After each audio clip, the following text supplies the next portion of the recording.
Assalamualaikum warahmatullahi wabarakatuh. Bismillahirrahmanirrahim. Alhamdulillahirabbil alamin wal 'aqibatu lil muttaqin wala 'udwana illa 'alal zalimin. Asyhadu an la ilaha illallah wahdahu la syarika lah wa asyhadu anna Muhammadan 'abduhu wa rasuluh.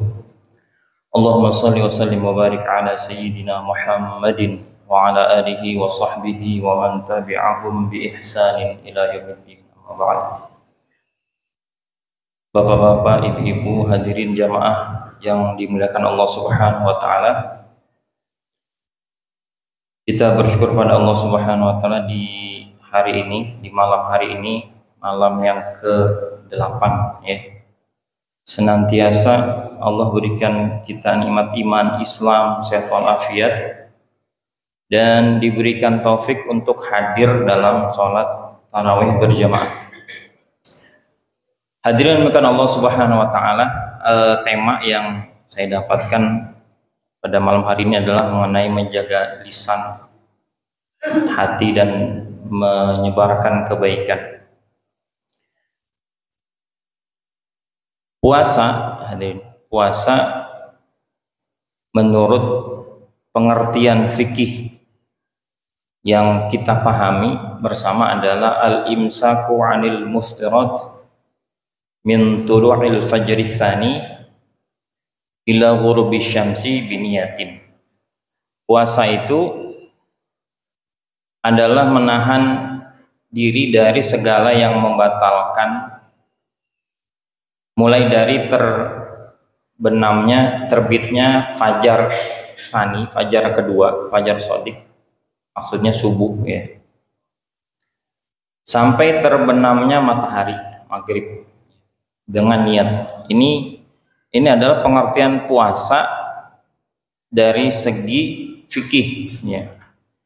Sehingga kalau orang sudah melakukan hal ini, maka sahlah puasanya dan dianggap dia telah mengerjakan puasa. Kewajibannya telah tertunaikan. Walaupun misalnya dia puasa tapi dia bohong, dia puasa tapi dia ghibah, dia puasa melakukan perbuatan yang melanggar hukum, maka puasa jenis ini sah secara fikih ya. Tetapi hadirin dimuliakan Allah Subhanahu wa taala, kalau kita lihat beberapa hadis Nabi SAW yang berkaitan dengan amalan atau perbuatan yang perlu kita jaga selama puasa, Rasulullah SAW bersabda dalam sebuah hadis riwayat Ibnu Khuzaimah, Rasulullah bersabda, "Laisa siyamu minal akli wasyarabi, innamas siyamu minal lagwi warrafathi." Kata Rasulullah SAW, puasa itu bukan sekedar menahan lapar dan bukan sekedar menahan makan dan minum.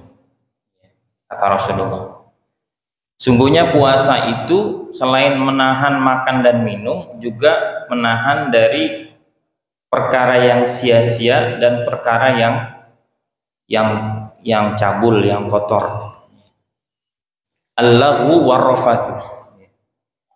Nah, kalau kebanyakan orang puasa pada tingkatan dia sekedar menahan makan dan minum dan perkara yang membatalkan puasa, maka hasilnya nanti setelah Ramadan maka tidak ada peningkatan, tidak ada perubahan.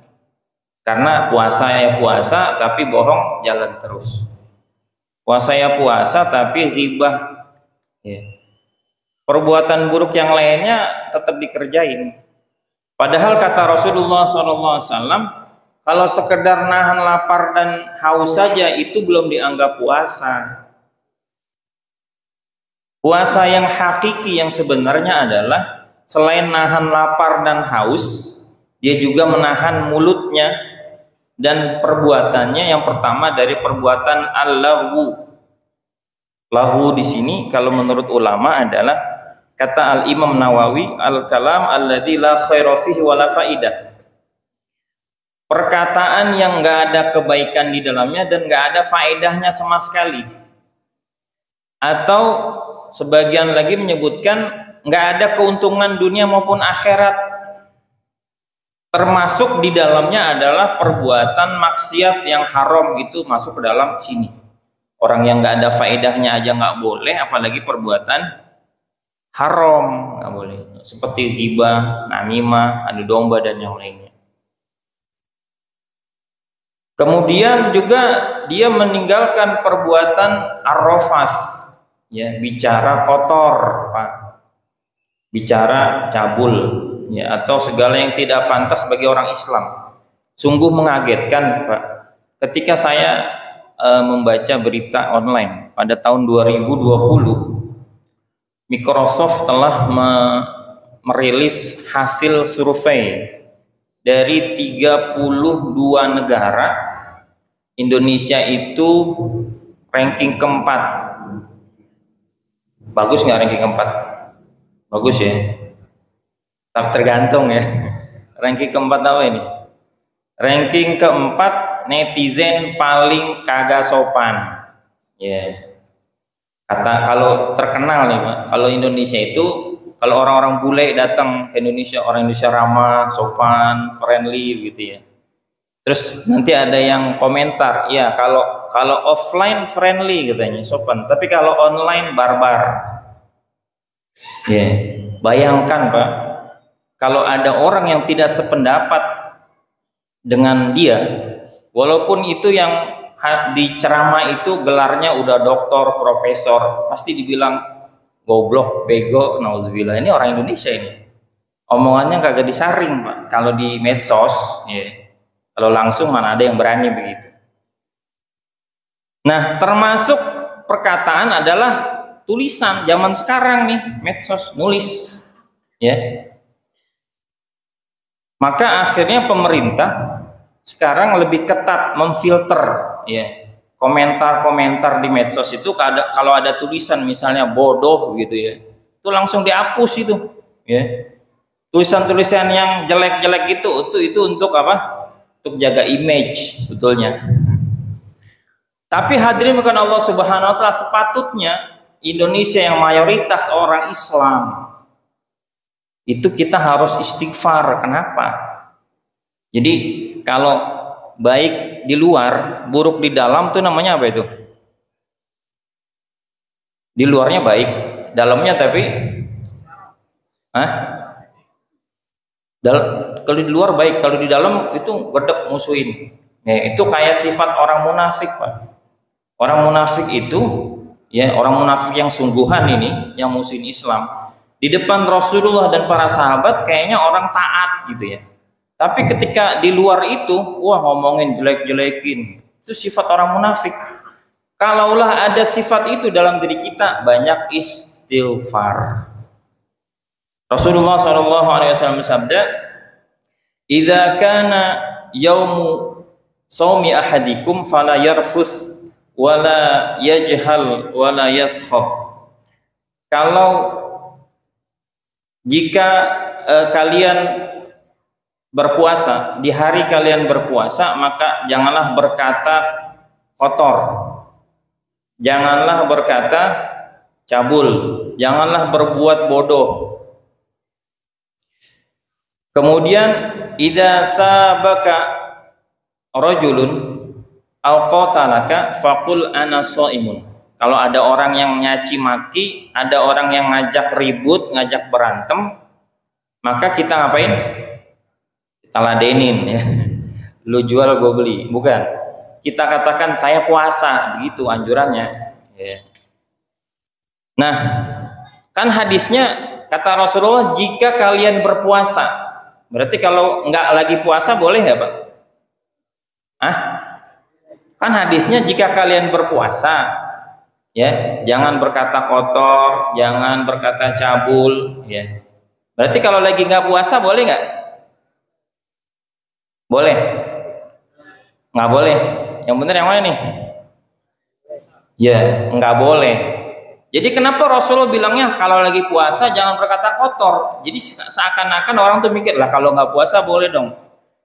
Ketika puasa itu sangat ditekankan lagi, diingetin, jangan kata-kata kotor. Di luar puasa juga nggak boleh. Nah, bulan puasa ini kan training, Pak. Trainingnya apa? Kita di training oleh Allah Ta'ala untuk jadi orang bertakwa. Caranya gimana? Selain kita nahan lapar, haus, nahan juga omongan nih. Yang biasanya ngomong ini sembarangan gitu ya, nggak kekontrol, nggak ada saringannya. Coba difilter omongannya. Ya. Mau ngomong kasar ya, baik langsung maupun di medsos, itu ingat Rasulullah bilang jangan ngomong kasar. Kalau pemerintah yang ngelarang, mungkin orang masih banyak nggak percaya gitu ya.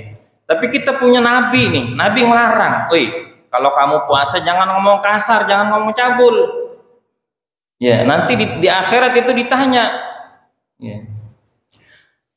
Hadirin bukan Allah Subhanahu wa taala, ketika perkara ini ya, selama puasa kita jaga, diharapkan training yang 30 hari ini ya membekas sampai kita nanti bisa kita amalkan di luar Ramadan ya. Maka kalau sungguh-sungguh kita jaga ini omongan kita, tindakan kita ya selama di puasa, mudah-mudahan Allah tetapkan hidayah kita sampai kita di luar puasa kita mesti istiqomah, ngomongnya tambah baik. Ini kadang Pak, udah Ramadan udah 30 kali, Ramadan udah 40 kali, ada yang udah 70 kali Ramadan, tapi omongannya masih kotor, masih jorok. Mohon maaf Pak, di Indonesia ini, di Jakarta dah ya, saya di Indonesia terlalu luas, di Jakarta tempat saya itu bocah-bocah omongannya kagak disaring ya. Jadi ngomong anjing itu kayak udah enteng bener. Sini lo anjing, astagfirullah, enteng bener gitu ya. Kalau anaknya dibilang anjing berarti bapaknya hadirin bukan Allah SWT, maka kita tanamkan ini orang tua ya. Saya hidup di Jakarta ini sungguh khawatir Pak terhadap anak-anak. Mungkin kalau bapak-bapak enggak kayaknya ya, enggak jauh beda atau gimana, bapak-bapak enggak gitu ya. Tapi anak-anak itu nyontoh bapaknya Pak. Ada seorang anak dibilang anjing lu, lah bapaknya ngomong begitu, dibalikin lah, kalau saya anjing bapak apaan, mikir marah juga ini. Hadirin bukan Allah Subhanahu wa taala, maka kita tanamkan nih ya diri kita, anak kita ya. Mungkin kalau di rumah biasanya itu paling kena lewat medsos Pak, YouTube, TikTok, Instagram. Maka saya sering Pak, kalau anak saya itu lagi ngelihat YouTube gitu ya, karena YouTube ini ya udah jadi kebiasaan hari-hari gitu ya. Saya sering dengar kalau dia ngomongnya kotor, langsung saya kasih tahu, Bang, itu omongan jelek, jangan ditonton, jangan diikutin. Seandainya kita nggak bilang begitu, saya setiap hari dia setiap hari dengar, akhirnya dia latah. Dia sering dengar ngomong orang anjing, bego, gila, goblok. Yang didengar itu nanti keluarnya itu. Maka bagi orang tua wajib nih memfilter anak-anak. Perhatiin apa yang ditonton, apa yang dilihat, apa yang didengar, pergaulannya juga. Kadang saya kalau lagi di jalan Pak, miris Pak, anak SD kelas 1 Pak, sama ngomongannya kayak gitu. Langsung saya panggil, siapa yang ngomong situ? Ngomong gitu siapa? Walaupun bukan anak saya gitu ya. Kalau kita hanya peduli anak kita, tapi anak orang lain nggak diurusin, keburukan itu begitu kuat, begitu gampang menyebar. Latahnya gampang ngomong kayak gitu. Tapi kebaikan itu berat. Ngomong, kalau kita ngomong misalnya orang kaget nih, ya, orang kaget, kita biasanya ngomong astagfirullah, subhanallah gitu ya. Orang yang kaget banyak kan ngomongnya apa? Yang saya kaget dilencengin, astoge katanya. Astoge, jadi astoge.